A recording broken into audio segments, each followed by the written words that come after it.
श्री कृष्ण ने कहा ये मणि तो आप अपने घर पर रखो,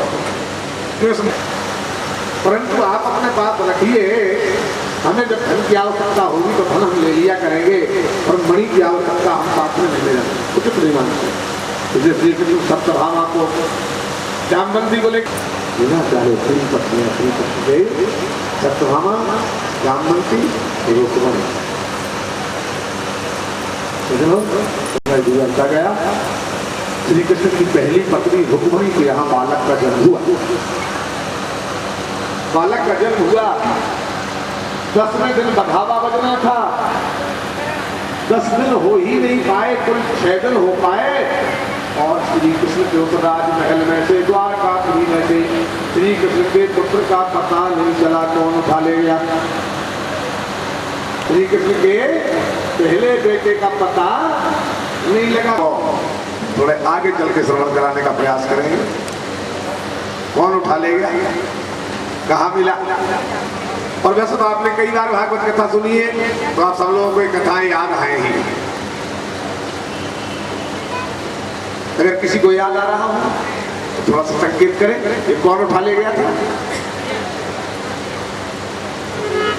अधिकांश भागवत कथाओं में कथाएं कम होती है, नचना गाना ज्यादा होता है, इसलिए कथाएं लोगों को कम मालूम हो पाती है। श्री कृष्ण चंद्र आनंद कंद का ये 3 विवाह का विवरण हमने आपको संक्षिप्त में श्रवण कराया।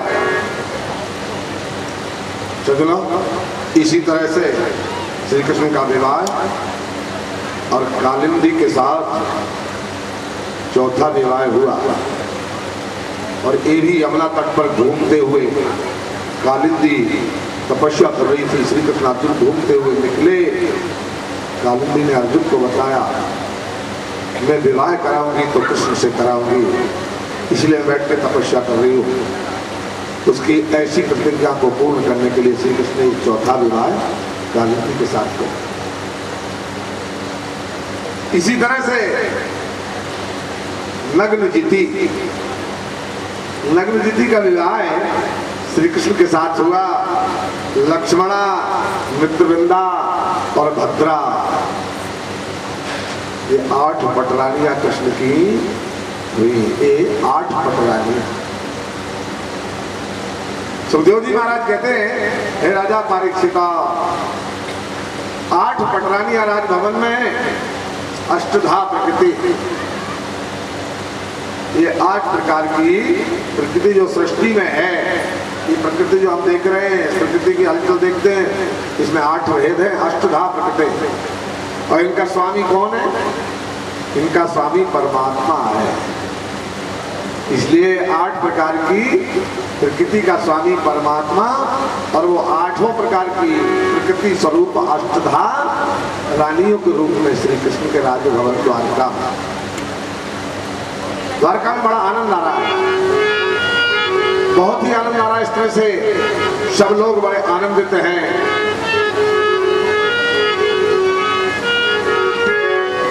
नित्य कोई ना कोई सुंदर संवाद होता है, कोई संगीत होता है, कभी श्री कृष्ण की, कभी बलराम जी की प्रशंसा करने वाले भाट लोग भी आते हैं और बड़े आनंद के साथ दरबार में संगीत इत्यादि सुनाते हैं। ऐसा कार्यक्रम द्वारका में चल रहा है। ये जो श्री कृष्ण का बालक था, इसको कौन ले गया, क्यों ले गया? एक घटना आपको श्रवण कराए। एक घटना आपको श्रवण कराए। रामचरितमानस में आपने एक प्रसंग सुना होगा। शंकर जी के विवाह के पहले शंकर जी के मन में और कामना उत्पन्न करने के लिए देवताओं ने कामदेव को भेजा था। कामदेव शंकर जी के पास गया था और कामदेव ने कई प्रकार के सुंदर सुंदर दृश्य दिखा करके, नाचने गाने वाली सुंदर सुंदर बगीचे तैयार करके, बसंत का निर्माण करके सारे संसार को प्रलोभित कर दिया था। कामदेव ने जब शंकर जी को किसी प्रकार से और परास्त नहीं कर पाया, उनके मन को नहीं जगा पाया, तो कामदेव ने आम के पत्तों की ओट में बैठ करके और शंकर जी के ऊपर बाण मारा। और जैसे ही बाण लगा, शंकर जी का ध्यान टूटा। देखने लगे कि किसने चोट मारी है। तो रामायण में तुलसीदास जी लिखते हैं, शंकर जी खोज रहे हैं देखा आम के पत्तों में छुपा हुआ कामदेव दिखा शंकर जी को। सौरभ पल्लव मदन मिलो अभय गोवा कामदेव त्रयो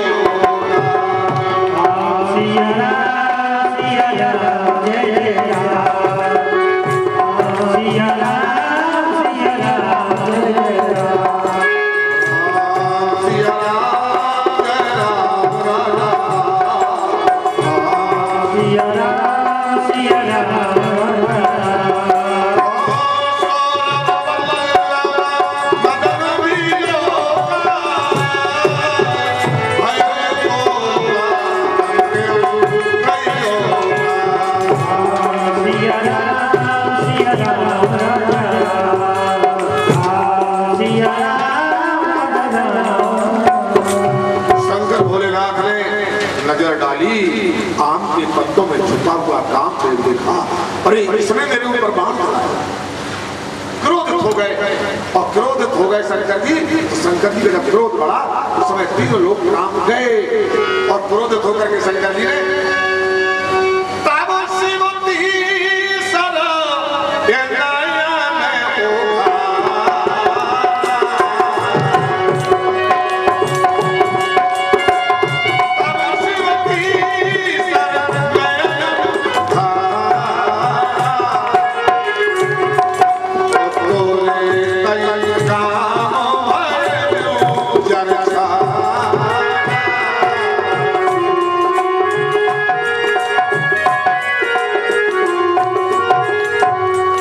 शंकर भोलेनाथ ने क्रोधित होकर के अपना तीसरा नेत्र खोल दिया।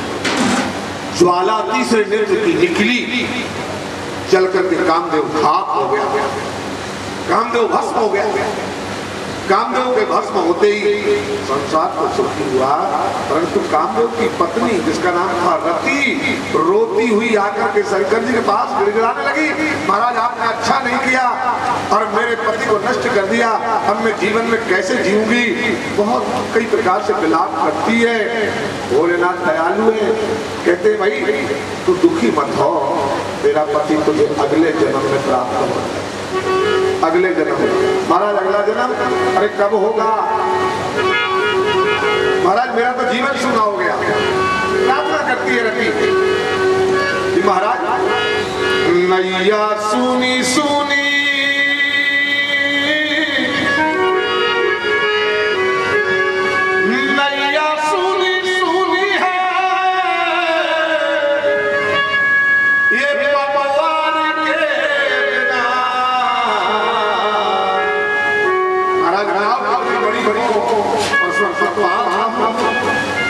आगे नहीं बढ़ पाई। नैया सुनी सुनी है पतवार खेला, ये नारी सुनी सुनी है, नारी सुनी सुनी है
नारी का जीवन सुना हो जाता है।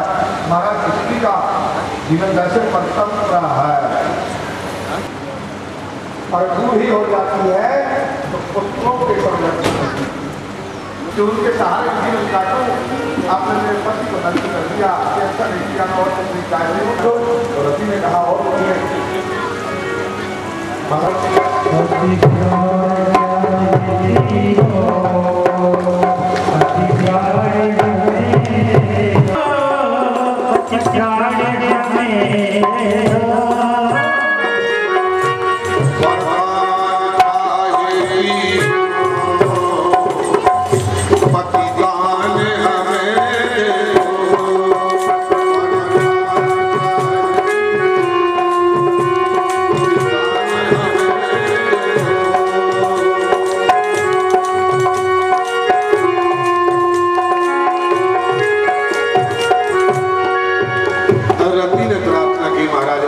चाहिए, आप तो मेरे पति को लौटा दीजिए।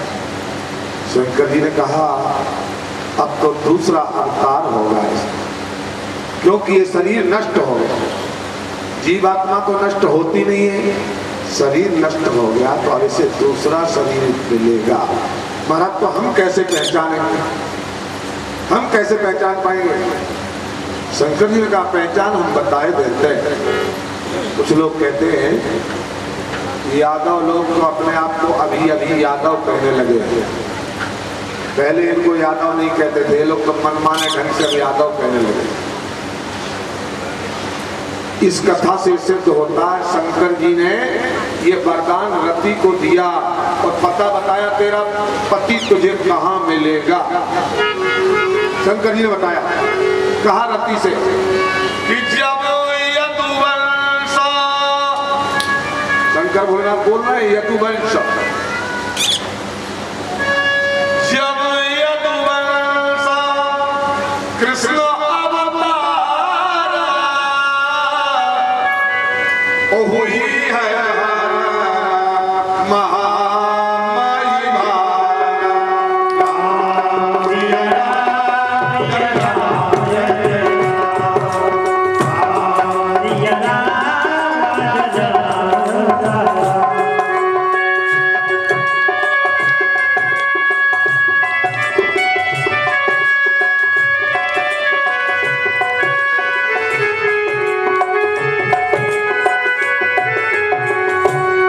जब यदुवंश में श्री कृष्ण परब्रह्म परमात्मा का मनुष्य के रूप में अवतार होगा। रति उस समय तुम्हारा पति कृष्ण तनय हुई है पति तोरा, वचन अन्नथा होय नमोरा। कृष्ण का अवतार कहाँ होगा? कहते हैं यदुवंश में होगा। और जब कृष्ण का जन्म होगा, कृष्ण के बड़े होने के बाद उनके यहाँ बेटे के रूप में तुम्हारा पति जन्म लेगा। बस मैंने तुम्हें पता ठिकाना बता दिया, कृष्ण के बेटे के रूप में तुम्हारा पति जन्म लेगा, तुम्हें प्राप्त हो जाएगा। सजनों, ये बात शंकर जी ने पार्वती जी को, शंकर जी ने रति को समझा करके बता दी। रति अब इस तलाश में हो गई, यदुवंश में परब्रह्म परमात्मा का अवतार हो रहा है, चलो बस उनके बेटे के रूप में कब अवतार होगा, कब बेटा होगा, उस आशा में वो तपस्या करने लगे। सही हो क्या हुआ? ब्रह्मा जी की तपस्या, एक राक्षस सम्रासुर नाम का दैत्य था, वो सम्रासुर ब्रह्मा जी की भक्ति करने लगा। ब्रह्मा जी को प्रसन्न कर लिया उसने, और ब्रह्मा जी जब प्रसन्न हुए तो वरदान, ब्रह्मा जी ने कहा वरदान मांग। ब्रह्मा जी ने कहा वरदान मांग, तो सम्रासुर ने कहा महाराज मैं अमर हो जाऊं, मैं अमर हो जाऊं। ब्रह्मा जी बोले अमर तो तू नहीं हो सकता। क्यों? बोले तेरी मृत्यु श्री कृष्ण के पुत्र के हाथ से लिखी गई, श्री कृष्ण के नाती के हाथ से तेरी मौत लिखी गई। अच्छा, कौन सा नाती श्री कृष्ण का? बोले रुक्मणी के यहाँ जो पुत्र होगा, रुक्मणी के यहाँ जो पहला पुत्र होगा श्री कृष्ण की पत्नी के यहाँ,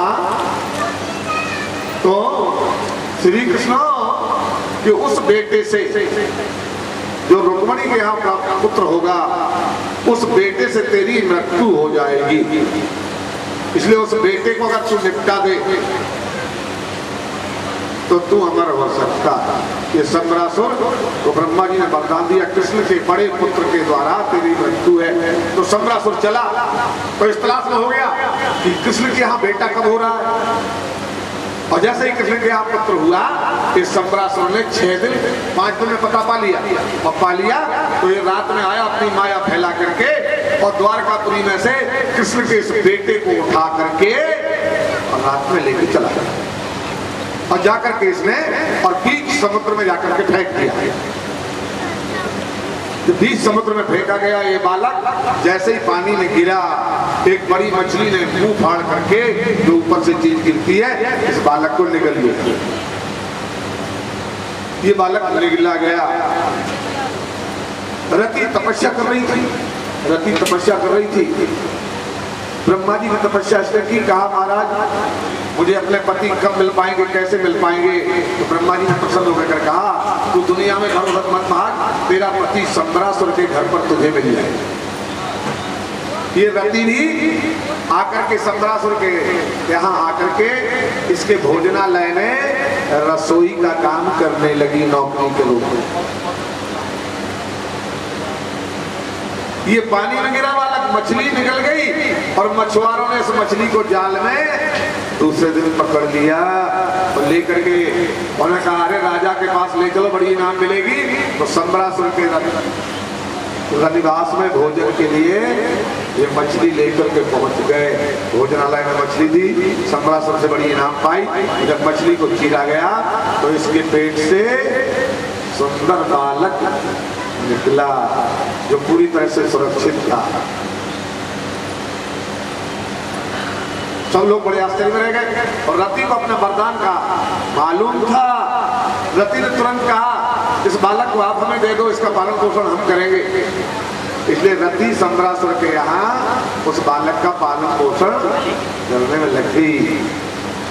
पालन पोषण करते करते काफी समय बीता। सम्रासुर निश्चिंत हो गया कि अब मैंने अपने शत्रु को मार डाला, समुद्र में फेंक दिया। धीरे धीरे बालक बड़ा हुआ और जब ये बालक बड़ा हुआ तो ये कितने दिन हो गए, काफी समय हो गया। जब तक श्री कृष्ण की ओर चलते हैं कि श्री कृष्ण ने और क्या क्या कर डाला तब तक ये इतनी कथाएं ऐसी उलझी हुई होती है एक से एक को जोड़ते हुए। श्री कृष्ण ने यहाँ क्या क्या कर डाला। श्री कृष्ण के 8 विवाह तो हो ही चुके, 8 पटरानियां हैं। एक दिन श्री कृष्ण के दरबार में देवराज इंद्र रोता हुआ आ गया। यहाँ ये रति उस बालक का पालन पोषण कर रही थी और श्री कृष्ण के दरबार में क्या हो रहा है।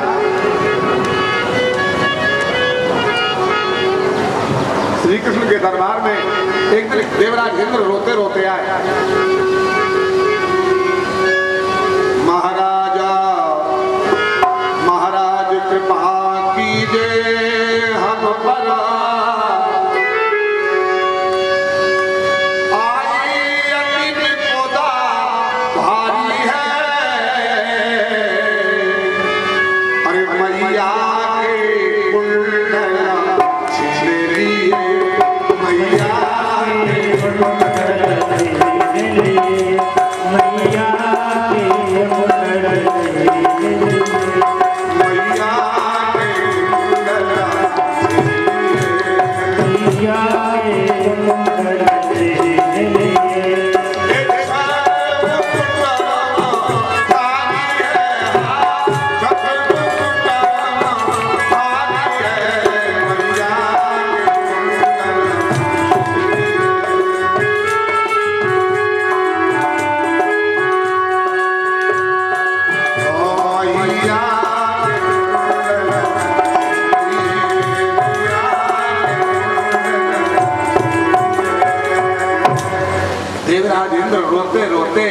द्वारकापुरी ने और द्वारकाधीश के सामने प्रार्थना की, महाराज मेरे ऊपर और भौमासुर ने चढ़ाई करके मेरे राज्य को लूट लिया, मेरा छत्र, मेरा मुकुट ये तो लूटा ही, साथ में मेरी माता के कानों के पहनने वाले सुंदर कुंडल भी छीन ले गया। इसलिए आप कृपा करके जैसे भी हो मेरी माँ के कुंडल तो सम्राट उस भौमासुर से दिलवाने की कृपा करें। भगवान श्री कृष्ण ने आश्वासन दिया, देवराज तुम निश्चिंत होकर के चले जाओ, हम तुम्हारी मदद करेंगे, तुम्हारी माँ के कुंडल, तुम्हारा छत्र, तुम्हारा मुकुट हम वापिस करवाएंगे। सजनों, इस तरह से श्री कृष्ण प्राग ज्योतिषपुर, जो भौमासुर की राजधानी थी, प्राग ज्योतिषपुर का घेरा डाल करके और युद्ध करने की तैयारी करता है। इस प्राग ज्योतिषपुर में भौमासुर, आपने पहले दिन की कथा में सुना होगा, दूसरे दिन की कंस के मददगार जरासंध भौमासुर, इस भौमासुर ने इस देश की 16,000 कन्याओं को अपने घर पर कैद कर रखा था। ये बड़ा बलवान था, 16,000 कन्याओं को अपने घर में कैद किए हुए थे। श्री कृष्ण ने जाकर के और इस प्राग ज्योतिष पर चढ़ाई करके और उससे युद्ध किया,